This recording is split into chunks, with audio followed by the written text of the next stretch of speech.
Eh bien bonjour à nouveau, c'est Sébastien Brachet. Je viens compléter la petite formation là pour certains composants faits maison, vous voyez, pour les ponts Scherzer, les maquettes. Donc là je vais passer à l'étape des fins de course, hein. Donc voilà, hein. On va vous montrer cela. Et qu'est-ce qu'un fin de course?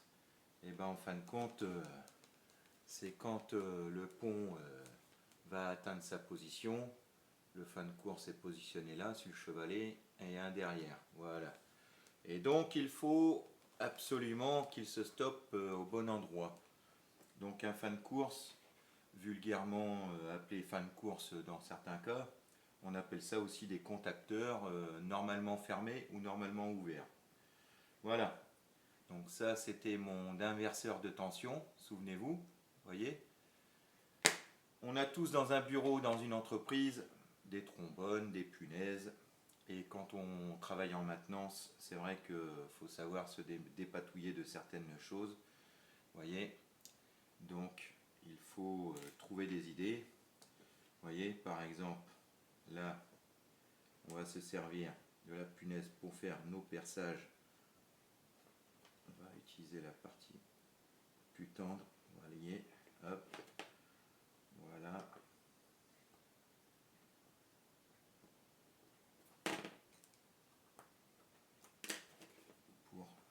Voilà. Bon là, je le fais un peu plus sommairement. Voilà. On va procéder ainsi. Voilà. Et voilà, les perçages sont faits. Et bien pareil, voilà. On va percer notre câble. Vous voyez. Voilà. Qui va nous permettre, sans soudure, une connexion. Voilà. Et on va se servir toujours de la même punaise pour percer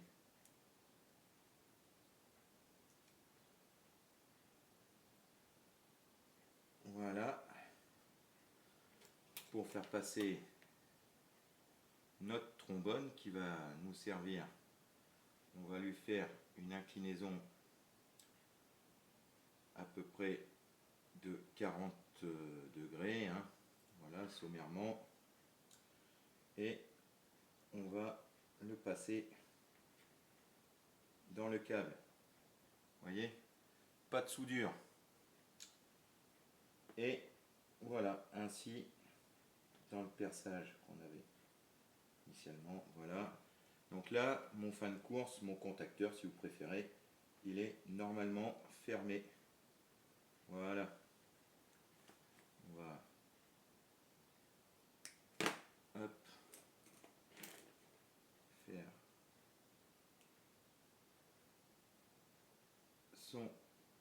sa courbure. Voilà. Et donc, quand l'action mécanique qui va passer, tac, ça va écarter le contact. Donc, en fin de compte, le circuit sera ouvert. Là, il est fermé. Donc, l'action mécanique va pouvoir ouvrir le circuit qui stoppera notre alimentation. Vous voyez, c'est le principe, en fin de compte, d'un contacteur qu'on appelle ça, nous, en automatisme et en électronique, on appelle ça des contacteurs, mais plus vulgairement des fins de course. Voilà, hein, voilà, qu'on utilise dans pas mal de domaines. Si je vous ai montré mes diplômes tout à l'heure, c'est parce qu'en 2026, c'est parce que il y a encore des gens qui remettent en cause les compétences des gens, qui par des piratages et autres se permettent d'interdire certaines personnes de travailler, de prendre l'ascenseur social. Et donc, c'est aussi, c'est pas par prétention, c'est tout simplement parce que je suis en recherche d'emploi. Et si quelqu'un est intéressé par mon savoir, je serai vivement intéressé d'être recruté. Je suis inscrit à France Travail, vous voyez. Et c'est tout simple. hein, parce que ce genre de choses, quand on est en automatisme, à travailler dans une entreprise, il faut savoir se dépatouiller de certains problèmes. Et nous n'avons pas toujours les approvisionnements suffisants à certains endroits, vu qu'on fonctionne maintenant au flux tendu.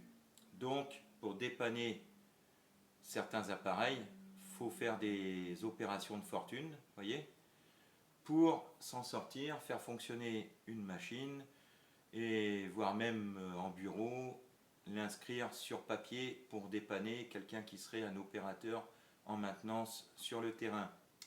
Donc il faut avoir les idées. Donc j'ai un côté Richard Dean Anderson, vous voyez, hein, depuis mon enfance. C'est pour ça que j'étais intéressé par le technique, et d'où pourquoi j'ai fait un BEP, bac et BTS pour pouvoir travailler dans le domaine technique. Voilà, je me suis dépanné, mais avec de l'aide de la personne également. Mais mon métier premier, c'est quand même être dans le technique.